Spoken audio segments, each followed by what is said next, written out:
Hey boys, it's HarmNone. Today, we're going to be customizing the Ocelot Jugular in Grand Theft Auto Online. This thing is on sale this week, so I figured now was a good time to customize it. I've been meaning to get back to this thing for a while, so we're going to go ahead and hop inside. So I've customized the Jugular before on this channel, I think at least once, maybe twice even. But anyway, I wanted to do it again because I feel like the last ones were a little bit outdated. Also, you guys may have noticed I did something a little different with the thumbnail. I've got the stock car in the thumbnail, so the build is going to be completely in the video. So we're going to try this out, see how it goes. We're going to start off with the armor. We're going to go all the way up on that. The brakes as well for sure. For the front bumpers, we do have a few different options. Now, I personally like the extended splitter because I'm not a fan of how these little, like, I don't know, I guess supports kind of look. So we're just going to go for the extended splitter. For the rear bumper, we can do the carbon canards or the carbon lip. The carbon lip doesn't look too bad, so we'll go for that one. Now for the engine, we are going to go all the way up on that, obviously. For the exhaust, we have the tin can exhausts or the dual twin exhaust. The dual twin looks way better, so we'll go for that. For the fenders, we can go for the secondary colored arches, or of course we can go for carbon. Not a big fan of the carbon or the secondary, so we're just going to leave it stock. Now for the front grille, we can go for the painted lip, we can go for the split grille or the bespoke grille. I actually kind of like the split grille a lot. I feel like the Ocelot logo looks really sick there. I also like the bespoke grille though, so I'm not sure. I guess we'll go for the bespoke grille because why not? For the hood, we have the painted stock hood, we have the sleek vented hood as well, the sleek carbon, the double vented, the triple intake, the drift intake, or of course the painted drift intake. I kind of like the drift intake. It's kind of insane looking, so we're gonna go for that on this build. For the lights, we are gonna go xenon. For the livery, we do have a few different ones. We got the sport stripes, the Ocelot stripe, we have the Tear-Oil two-tone, we have the Redwood cigarettes livery, we have the JFK Lager livery. That is pretty cool. We have Fukaru as well. This is new for this vehicle, I do believe. So that's kind of neat. We have the, yeah, we're not going for that. We have the Essence of Life Sprunk livery free this week. Of course, this is because of the Sprunk event week that's going on, so that's kind of cool. We also have Atomic Tires. This livery actually looks really sick in my opinion, so I wouldn't be opposed to going for that. We have Prolapse as well, and then back to none. We're going to leave it stock for the moment and just see what else we can do to the car first. We're going to go for a yellow on black plate like we usually do. Now for the respray of the vehicle, I'm not really sure what I want to go for just yet. This car does look really good in like a silver. It looks good in like kind of neutral colors. It also looks really good in like aggressive colors like lava red, for example, looks really good on this vehicle, I feel like. Let's see. Oh, and that's cool. The rim is affected by the primary color. That is kind of neat, actually. I kind of do like racing green on this car as well. I do feel like that looks pretty good. Olive green also looks decent as well, so that is kind of neat. What about Mariner blue looks really good, Saxon blue looks good. Let's see what else. What do we have here? We got ultra blue as well. Ultra blue, of course, obviously it looks good on pretty much anything, so do have that option as well. What else do we have here? We got bleached brown. Don't mind that, actually, it looks pretty good. We also have cream. Cream doesn't look bad either. I kind of like cream. And then of course we have white. So I'm almost thinking of going for like a bluish silver. It's a little bit boring though, so I'm not really sure.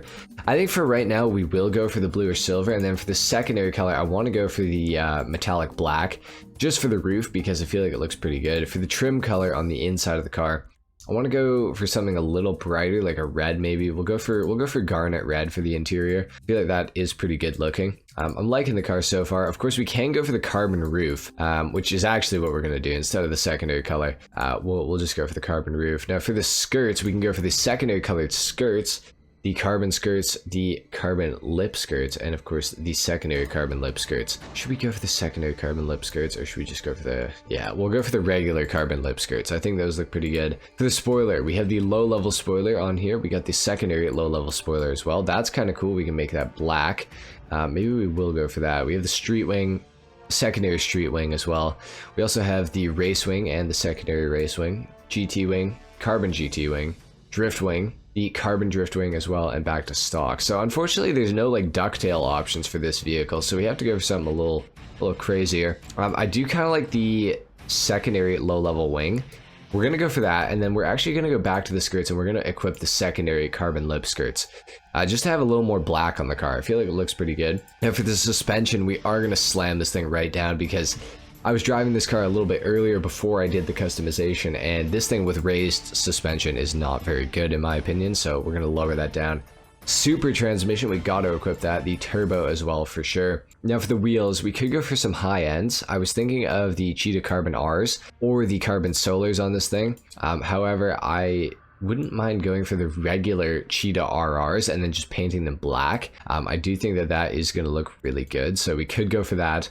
I do want to see what's up with the concave mega mesh. These are my favorite rims. They do look okay on this vehicle. They don't look as good as, you know, maybe the regular Cheetah RRs, so I'm not 100% sure. The True Fade concave look pretty good too. The Mercy concave, I'm assuming, yeah, they look good because they look good on every car. What else do we have here? Let's actually go into the track section here and let's scroll up until we can find, what are they? The expressways, they look pretty good on this vehicle, I'm not gonna lie. They're not bad. What else do we have here? Oh, we also have the Super Lux and of course the high fives. The Super Lux actually fit really well with this vehicle, so I think I'm actually going to go for those. And then for the color of these, we could go for a black to match up with the black secondary color on the car, or we could go for something like a white or maybe even a stone silver.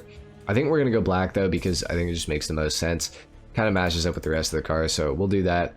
Bulletproof tires, we will equip those on the vehicle, and of course the windows, we're going to tint those all the way out. This thing's looking mean. I'm not going to lie, I really like the customization we've gone for here. Now for the livery, I do want to just quickly go in here and just take a look at the livery options that we went through with the customization on the car. Now I don't mind the sport stripes, they look pretty good actually. What else do we have here? Let's just scroll through really quick. Atomic does look really good on this car. I'm not going to lie, that livery is really sick looking. I'm almost tempted to go for it. It's super clean, but at the same time I do just really like the customization that we've gone for to start with, so I think we're going to stick with this. We're going to take this thing down to the ground, we're going to do a sound test and a full review on the car. Okay, so here we are outside. The Ocelot Jugular, I mean, I already know how this thing sounds, but if you guys haven't heard it, take a listen.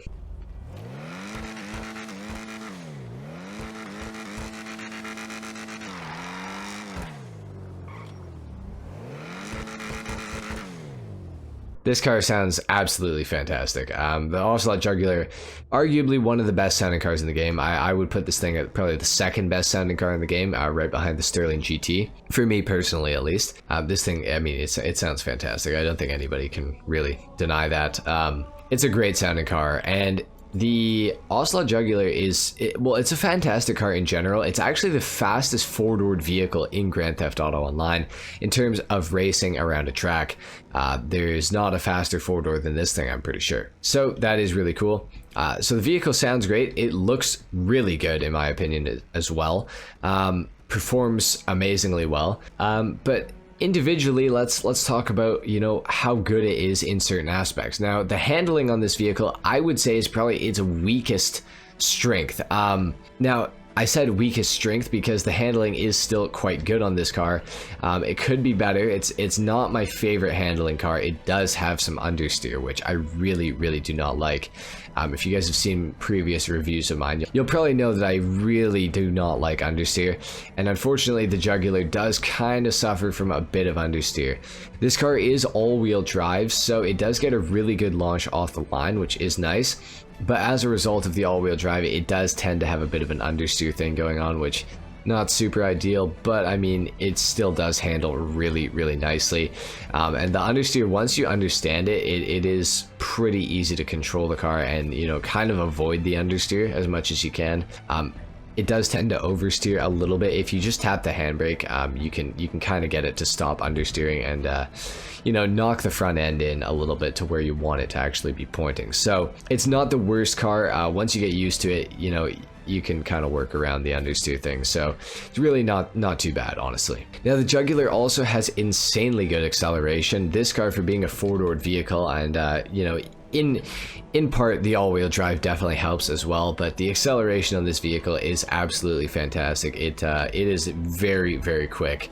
Off the line and just, you know, up to its top speed, you know, the vehicle is pretty damn good. It's pretty damn quick. Now, as far as the top speed goes, the Ocelot Jugular is a little more average. It is a four-door vehicle, so it's not like it's, you know, supposed to be, you know, a crazy fast, you know, high top speed supercar or anything like that. With that being said, the top speed is still relatively decent. It's just not anywhere near the highest in the game, or the highest in its class. This thing is in the sports class, so as far as, you know, performance goes, it's not keeping up with the Italy GTO, it's not keeping up with the Pariah, it's not keeping up with the RSX, it's not keeping up with the Comet SR. It's, you know, it's really nowhere near any of those vehicles. As far as four doors go, it is very, very up there. I mean, it is literally the fastest four door in the entire game around a track. So, you know, it's a very decent car when you look at it as like it's the fastest four door in the game. When you look at it in the sports category, it's a pretty average sports car. I mean, it's closer to the top than it is to the bottom, but it's still not going to win you any races. You'd be very hard pressed to actually win a race against Italy GTOs, for example, with the Ocelot Jugular. Not to say it's a bad car, it's a great car for free mode, I think, because obviously you can seat 3 other players in it other than yourself, and, you know, drive them around very, very quickly. Now, it doesn't have any special features, it doesn't have any weaponry or anything like that, sadly, but it is still just a really good car, and while it's on sale, I would say that I definitely recommend picking this thing up. It is a truly fantastic car. Anyway, guys, that is it for the Ocelot Jugular customization and review in Grand Theft Auto Online. If you guys enjoyed this video, if you learned something, a like is of course appreciated. If not, dislike. Subscribe if you guys are new, and I will see you all in the next video. Until then, take care. Peace.